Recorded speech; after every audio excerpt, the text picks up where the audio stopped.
एक बार प्रेम से बोलेंगे ओम नमो भगवते वासुदेवाय। देखिए मित्रों, पौष मास में कृष्ण पक्ष की सफला एकादशी का महात्मा आज हम पढ़ेंगे, जो कि सीधा हम ग्रंथ के माध्यम से जानेंगे। तो शुरुआत करते हैं। देखिए, युधिष्ठिर ने पूछा, स्वामिन, पौष मास के कृष्ण पक्ष में जो एकादशी होती है उसका क्या नाम है, उसकी क्या विधि है तथा उसमें किस देवता की पूजा की जाती है, यह बताइए। भगवान श्री कृष्ण महाराज बोले, राजेंद्र, बतलाता हूँ, सुनो। बड़ी बड़ी दक्षिणा वाले यज्ञों से भी मुझे उतना संतोष नहीं होता जितना एकादशी व्रत के अनुष्ठान से होता है। इसलिए सर्वथा प्रयत्न करके एकादशी का व्रत करना चाहिए। पौष मास के कृष्ण पक्ष में सफला नाम की एकादशी होती है। उस दिन पूर्वोक्त विधान से ही विधि पूर्वक भगवान नारायण की पूजा करनी चाहिए। एकादशी कल्याण करने वाली है, अतः इसका व्रत अवश्य करना उचित है। जैसे नागों में शेषनाग, पक्षियों में गरुड़, देवताओं में श्री विष्णु तथा मनुष्यों में ब्राह्मण श्रेष्ठ हैं, उसी प्रकार संपूर्ण व्रतों में एकादशी तिथि का व्रत श्रेष्ठ है। राजन, सफला एकादशी को नाम मंत्रों का उच्चारण करके फलों के द्वारा श्री हरि का पूजन करें।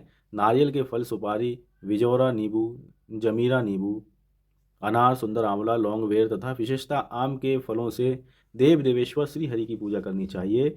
इसी प्रकार धूप दीप से भी भगवान की अर्चना करें। सफला एकादशी को विशेष रूप से दीप दान करने का विधान है। रात को वैष्णव पुरुषों के साथ जागरण करना चाहिए। जागरण करने वाले को जिस फल की प्राप्ति होती है वह हजारों वर्ष तपस्या करने से भी नहीं मिलता।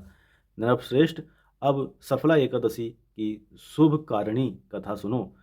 चंपावती नाम से विख्यात एक पुरी है जो कभी राजा महिष्मत की राजधानी थी।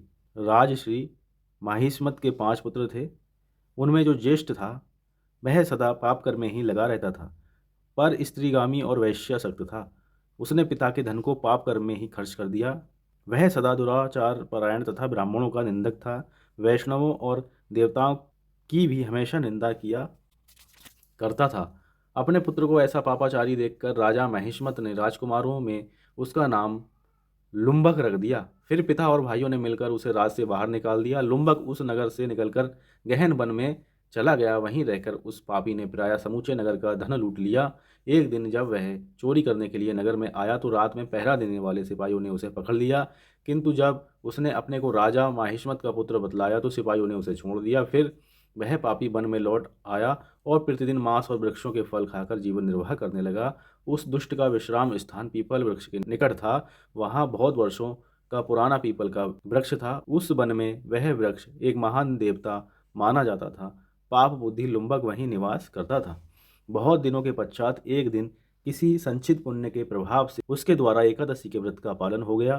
पौष मास में कृष्ण पक्ष की दशमी के दिन पापिष्ठ लुम्बक ने वृक्षों के फल खाए और वस्त्रहीन होने के कारण रात भर जाड़े का कष्ट भोगा। उस समय ना तो उसे नींद आई और ना आराम ही मिला।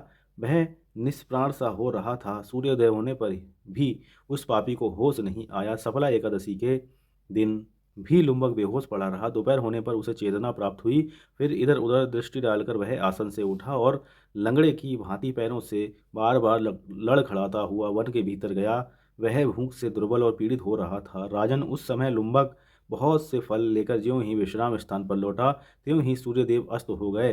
तब उसने वृक्ष की जड़ में बहुत से फल निवेदन करते हुए कहा, इन फलों से लक्ष्मीपति भगवान विष्णु संतुष्ट हों।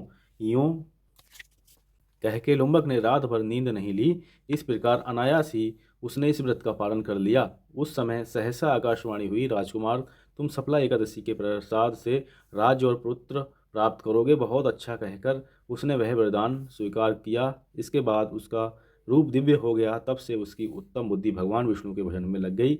दिव्य आभूषणों की शोभा से संपन्न होकर उसने अकंटक राज्य प्राप्त किया और 15 वर्षों तक वह उसका संचालन करता रहा।